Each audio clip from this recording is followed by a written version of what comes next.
Hi friends, my name is Miss Erin. I am a children's librarian at the Northwest branch of the Seminole County Public Library.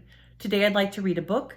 I'm reading this with permission from the publisher, Macmillan Books. The book is called A Sick Day for Amos McGee.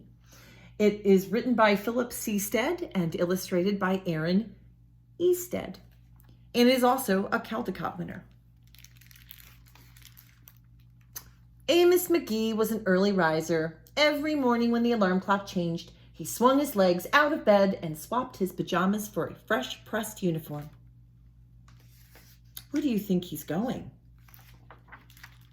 He would wind his watch and set a pot of water to boil, saying to the sugar bowl, "A spoonful for my oatmeal, please, and 2 for my teacup." Belly full and ready for the workday, he'd amble out the door. It sounds like he's going to work. Every day, Amos waited for the number 5 bus. "Next stop, City Zoo," the bus driver would call. 6 a.m., right on time, he'd reply. Amos had a lot to do at the zoo, but he always made time to visit his friends. He would play chess with the elephant, who thought and thought before making a move. Run races with the tortoise, who never ever lost.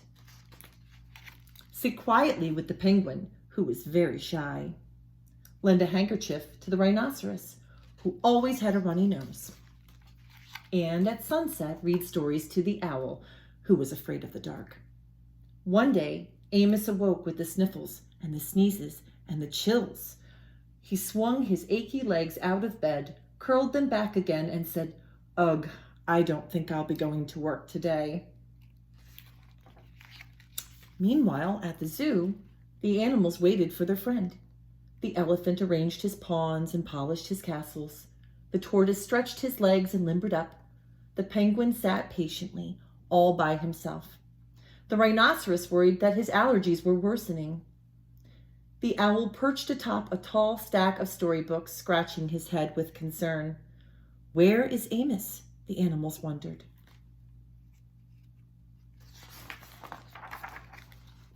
Later that day, what could those animals be up to?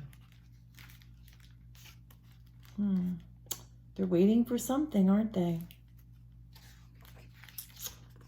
Oh, they were waiting for a bus. I wonder where they could be going. Do you know? Hooray! My good friends are here. The elephant prepared a game of chess. Amos thought and thought before making a move. "I'm too tired to run races today," said Amos to the tortoise. "Let's play hide and seek instead." The tortoise hid inside his shell. Amos hid beneath the covers. Amos yawned. "I could use a nap." The penguin sat quietly, keeping Amos's feet warm.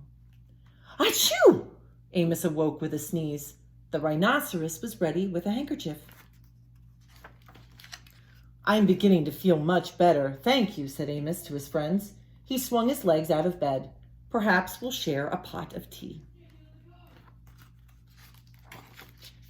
Amos wound his alarm clock. "It's getting late," he said. "After all, we have a morning bus to catch." So Amos said good night to the elephant, and good night to the tortoise, and good night to the penguin, and good night to the rhinoceros, and good night to the owl, who, knowing that Amos was afraid of the dark, read a story aloud before turning out the light.